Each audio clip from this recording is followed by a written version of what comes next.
సరిగ్గా 6 రోజులు ఏం చేసినా ఈ 6 రోజులే. ఈ చివరి సమయంలో ప్రతి క్షణం కీలకమే. అందుకే పార్టీలన్నీ అస్త్రాలను బయటకు తీస్తున్నాయి. మరోవైపు వారసుల కోసం తెగ తాపత్రయపడుతున్నారు ఆ నేతలు. తమ అడ్డాలో కొడుకులను గెలిపించుకునేందుకు కష్టపడుతున్నారు. వాళ్ళెవరో చూద్దాం ఇవాల్టి సమరాంధ్రలో.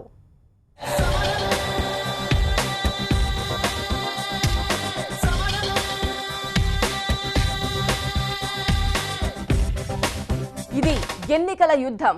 గెలిపే లక్ష్యం. ఏం చేసినా ఎలా చేసినా జెండా ఎగరాలంతే. ఇప్పుడు అదే పనిలో ఉన్నాయి టీడీపీ, వైసీపీ. సర్వశక్తులు ఒడ్డుతున్నాయి. అధినేతలు హోరాహోరీగా తలపడుతున్నారు. వారికి మరింత బలాన్ని ఇచ్చి పార్టీని గెలిపించడానికి అధినేత కుటుంబ సభ్యులు ప్రచార పర్వంలో దూసుకుపోతున్నారు. ఇంటింటికి తిరుగుతూ ఓట్ల వేటలో ఉన్నారు.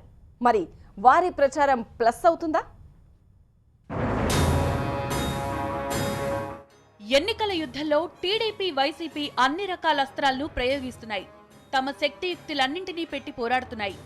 ఎన్ని రకాలుగా ఎఫర్ట్ పెట్టాలో అన్ని రకాలుగా ఓట్ల వేట చేస్తున్నాయి. పార్టీ అధినేతలే కాదు, జనాన్ని ఆకర్షించి ఓట్లు రాబడతారనుకున్న ప్రతి ఒక్కరిని యుద్ధంలోకి తీసుకొస్తున్నారు. టీడీపీ జాతీయ నేతల్ని తీసుకొచ్చి ప్రచారం చేయిస్తోంది. వైసీపీ సినిమా స్టార్లతో ప్రచారం చేయిస్తోంది.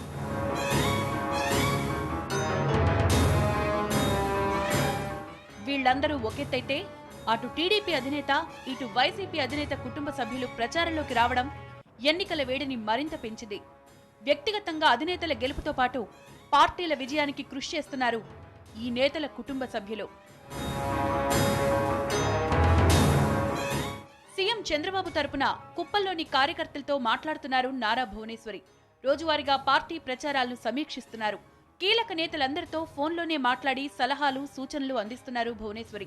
రోజు గంట పాటు ఆమె టెలికాన్ఫరెన్స్ నిర్వహిస్తున్నారు. పోలింగ్ బూతుల వారీగా కీలక నేతలతో మాట్లాడుతున్నారు. ఈసారి మరింత మెజారిటీ రావాలని లక్ష్యంగా పెట్టుకోవాలని సూచిస్తున్నారు భువనేశ్వరి. అయితే ఆమె నేరుగా ప్రచారం చేయబోరని, కేవలం సలహాలు, సూచనలు మాత్రమే చేస్తారని పార్టీ నేతలు చెప్తున్నారు. వైసీపీ అధినేత జగన్ కోసం ఆయన సతీమణి భారతి పులివెందల్లో ప్రచారం చేస్తున్నారు. ఇంటింటికి తిరుగుతూ ఓట్లు అడుగుతున్నారు. ప్రతి ఒక్కరిని పలకరిస్తూ ప్రచారం నిర్వహిస్తున్నారు. పార్టీ ప్రకటించిన నవరత్నాలను వివరిస్తూ ఫ్యాన్ గుర్తుకు ఓటేయాలని కోరుతున్నారు.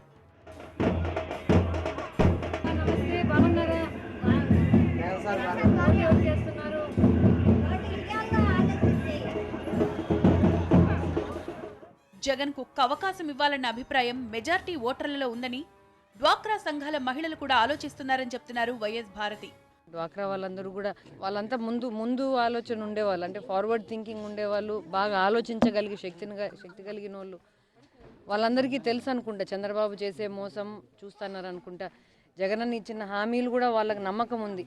ఎందుకంటే జగన్ గారు గడిచిన 9.5 సంవత్సరాలు కూడా ప్రజల మధ్యలో ఉంటా, ప్రజల ఇష్యూస్ ఏంటి, యాక్చువల్గా వాళ్ళు ఏమేం ఫేస్ చేస్తున్నారు అని దాన్ని బేస్ చేసుకొని నవరత్నాలు చేసినారు కదా. అది కాకుండా ఈ 9.5 ఏళ్ళు జగన్ ఎక్కడ ఏ కాంప్రమైజ్ కాలే, ఏ విషయంలో కూడా కాంప్రమైజ్ కాలే.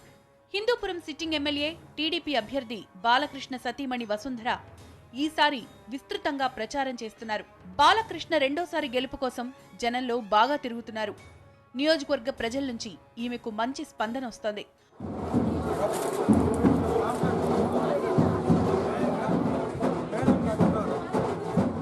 ప్రచారాన్ని వినూత్నంగా నిర్వహిస్తున్నారు వసుంధర. ఒకచోట కంకరెత్తిపోశారు, మరో చోట దోశలు వేశారు, ఆలయాల్లో ప్రత్యేక పూజలు చేశారు.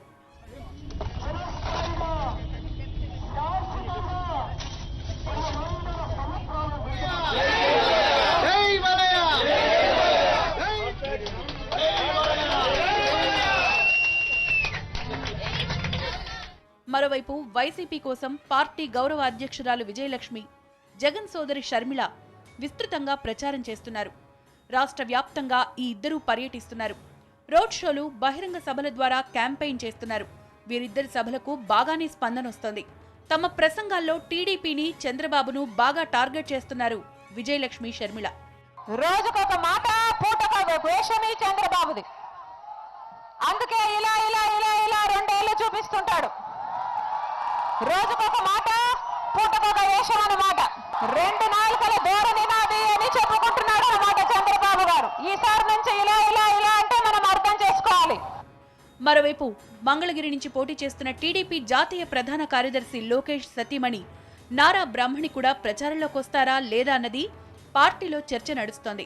ఆమె ప్రచారంలోకి వస్తే మాత్రం రెస్పాన్స్ బాగా ఉంటుందన్న అంచనాలున్నాయి. కుటుంబ సభ్యుల ప్రచార తీరు ఎలా ఉన్నా అది పార్టీకి ఎంతవరకు ప్లస్ అవుతుందనే ఆసక్తి నెలకొంది.